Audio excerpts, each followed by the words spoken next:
15 февраля Всемирный уйгурский конгресс выступил с заявлением, в котором просил правительство Таиланда расследовать причину смерти уйгурского беженца Абдулазиза Абдуллы, скончавшегося 11 февраля в центре содержания под стражей мигрантов Суанплу в Таиланде.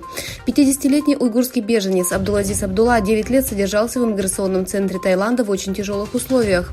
Хотя в последние 6 месяцев его состояние ухудшилось, необходимого лечения он не получал. Умершего похоронили на мусульманском кладбище мечети Харун в Бангкоке 14 февраля. Смерть Абдулазиза от пневмонии вызвала обеспокоенность по поводу здоровья 50 уйгурских беженцев, находящихся в Таиландском иммиграционном центре. В своем заявлении Всемирный уйгурский конгресс призвал правительство Таиланда освободить уйгурских беженцев, находящихся в иммиграционных центрах. Преступление Китая против человечности вынесено на обсуждение на 73-й сессии Комитета Организации Объединенных Наций по экономическим, социальным и культурным правам.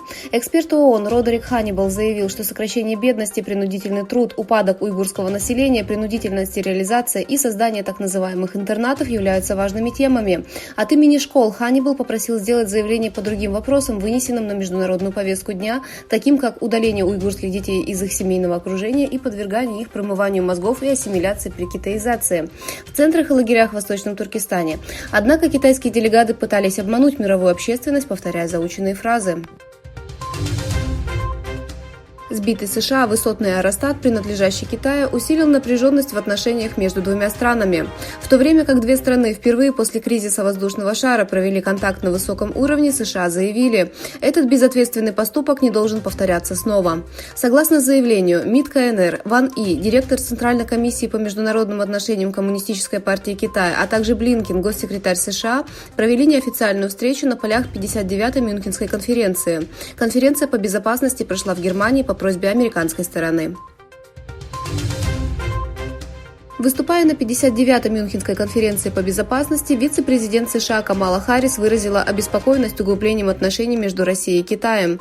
Харрис отметила, что Вашингтон обеспокоен углублением отношений между Россией и Китаем после начала войны против Украины. Силам безопасности Японии теперь будет разрешено рассматривать неопознанные летательные аппараты как законные цели для нанесения ударов, заявил в пятницу министр обороны Японии.